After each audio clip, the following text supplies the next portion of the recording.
kick. And what I mean by number of rounds needed to kill, and these averages vary, by the way, or rounds to incapacitate or kill. There are lots of studies out, and this, by the way, does not take into account were you aiming at the target, meaning were you aiming for the head? Did you deliberately try and put the shot in? This is just overall number of rounds. And to put this in perspective, by the way, between World War II and Vietnam, the estimated number of rounds fired to kill somebody was between 40 and 50,000. So an awful lot of shooting, but not a lot of hitting going on. Okay, so having said all that, the three main calibers for the automatics, and this is just the ones I have the data for, looking to incapacitate for a 45, you're looking at about 2 to 4 rounds. A 9mm, 4 to 6 rounds. And a 40 cal, 3 to 5 rounds. So somewhere in between. 10mm falls in there as well. All right, so let's go back to the revolvers again. So 38, 357. It's interesting that they call the 38 a 38. Both the 38 and the 357 Magnum round are 0.357 inches. So the 38 Special is actually a 357 size bullet. Difference is it's shorter and does not have as much powder. So here's the weird thing.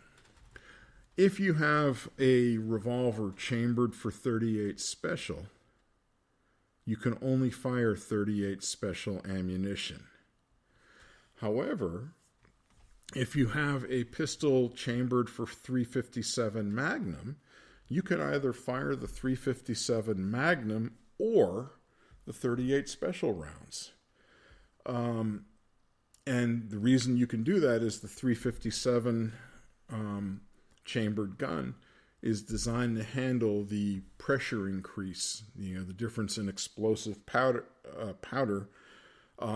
versus the smaller amount of powder going off in a 38 Special round. So the 44 is got the best stopping power. So we're talking 44 Magnum. This is the Dirty Harry gun. And so several factors to include, are you go with a bigger caliber revolver, the gun is going to be bigger, and with the amount of charge, the kick is going to be harder on you.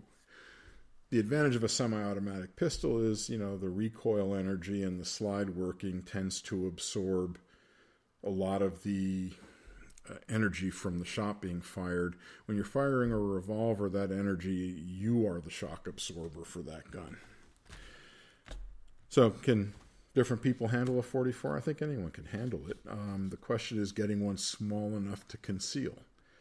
And the answer is that's very difficult. So the most common revolver calibers 38, 357. You can get them in snub nose, whatever. 2-inch barrel, 4-inch barrel, 3-inch barrel. In fact, some guns, I think it was one manufacturer, Dan Wesson, where you could actually, the gun when you bought it came with different barrels. You just changed the barrel to change the size of the gun, essentially. And when you start looking at things like, the ammunition for these guns, and they talk about muzzle velocity. Well, a faster bullet's going to hit with more energy. That goes without saying. However, there's also lots of factors.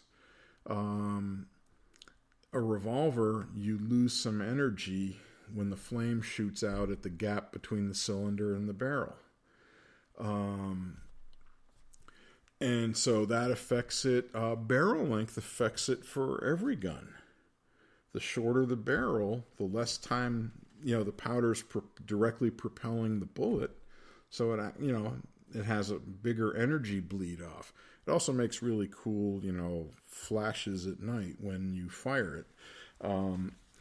But as you I'm trying to figure out how I want to say this, but as you shorten the barrel, the muzzle velocities change. And you're going to go, hey, Alan, is a 357 more powerful than a 38? The answer is hell yes. So if you're a revolver person and you're looking to carry something, I mean, I'm not saying don't carry a 44, but more commonly a 357 short-barreled revolver is the most common. And the reason I would say 357 is it gives you that selection of ammunition. You can go with the 38 special, you can go with the 357. If it doesn't matter to you, it doesn't matter. And so then we look at, the three most common semi-automatic pistol rounds are 9, 40, 45. And thrown in there, we'll include 10 millimeter. There's a 45 gap, which is a 45 caliber Glock round, and it has to be fired out of a pistol chambered for 45 gap ammunition. I don't even know if Glock still makes those. They tried to corner the market, kind of, sort of like the way Apple was doing it with cell phones and connections and all that stuff, and it went over like a lead balloon, mostly because, the 45 ACP round has, 120-year jump on it, and people didn't want to change, and the ammunition's more expensive. All right, so let's look at a couple other rounds. You've no doubt heard or seen 380 caliber weapons. So 380, or it's labeled 9mm Kurz, K-U-R-Z, if it's an older gun. The 380 is in fact a 9mm. You cannot fire it out of a 9mm.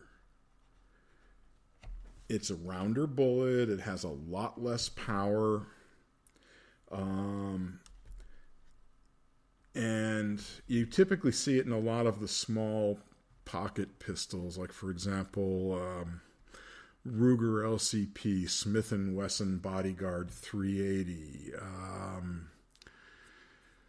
Taurus, I forgot, they had two models with 380. One was the Curve, which was a funky-looking gun, and then they had a newer semi-automatic that's absolutely spectacular, by the way. And then one of the Glocks also is chambered in 380. And part of it is for a smaller pistol, you get less snap, meaning less recoil kick. If you recall from another episode, I was saying that, one of the biggest issues with a small gun firing like a normal 9mm or 45 caliber round is you're firing the same ammunition that a full-size pistol takes, but the slide and everything, all the recoil occurs in a much shorter distance, and that's where you get things like kicking in your hand or it hurting when you fire. So 380 is a neat defensive ammunition. You can probably find it on YouTube. I think that's where I saw it, was a guy comparing 9mm to 380. And he was using cow bone, and I think the 9mm just went right into the bone and broke it. The 380 round hit the bone, bounced back, and hit the firer in the chest. He did not get hurt. He was wearing safety glasses, but didn't hit him in the eyes. He felt it, but I think he was as shocked as I was watching it, going, wow, this thing just bounced right off a bone. Well, odds are that's not going to happen. I mean, cow leg bones are significantly larger than human bones, but for a 380 for a small pistol, the round works. You'll also see stuff in, like 22 caliber. And you're going to go, yeah, Alan, 22 caliber sucks, blah, blah, blah, blah, blah. And I'm going to go, all right, well, retired ER nurse, she spent, I think it was 25 or 30 years working in the emergency room. And in that entire time, she said the only 2 gunshot patients they lost were both hit with a .22. One, I think they were both accidental shots. The one I think the gut shot ran in front of somebody target shooting, and the person did not see them till they were pulling the trigger, and the round went in and shredded pretty much every organ inside the abdomen. The other one was a headshot, I think something similar. I don't remember the exact circumstances because I'm going brain dead at my advanced age. But the person that was shot in the head, the bullet went into the skull and rattled around and shredded the brain. Now, I'm not going to advocate a .22 caliber round for a defensive pistol because .22s have a really checkered history. You've got a very high dud rate. And if it's an automatic pistol, you're going to have to, clear the rounds. So you're going to have to work the slide again. If it's a revolver, a lot of .22 revolvers are, I think, something like 8 rounds, sometimes 10. And if you got one of the really dinky little tiny pocket, like the Derringer kind, you may have 4 rounds. The dud rate to me makes it risky enough not to want to use unless it's in a revolver. So, having said all that, that's not to say it's not a lethal round.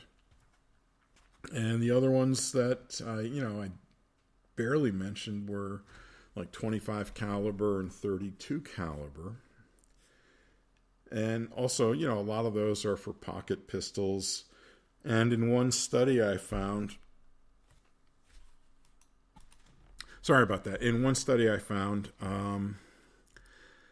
the data for the amount of rounds needed by a 32 caliber, I think in all of the shootings, all 25 or 30 of them, didn't generate enough data to give them any statistically significant information. But, for smaller calibers, pocket pistols are fine. And, one way to avoid a lot of heavy recoil from some of these calibers, even the smaller caliber ones, and yes, .22 doesn't have a lot of kick, but a small .32 does. Some of these manufacturers that are producing steel frame guns, those guns are heavy enough that, the weight of the gun absorbs a significant amount of the recoil, so it's more manageable. Does that make those rounds any more lethal? No, it does not. So I would typically stick with some of the more standard rounds. Why would I do this? Well, it's funny you should ask. Mostly ammunition availability, ammunition price.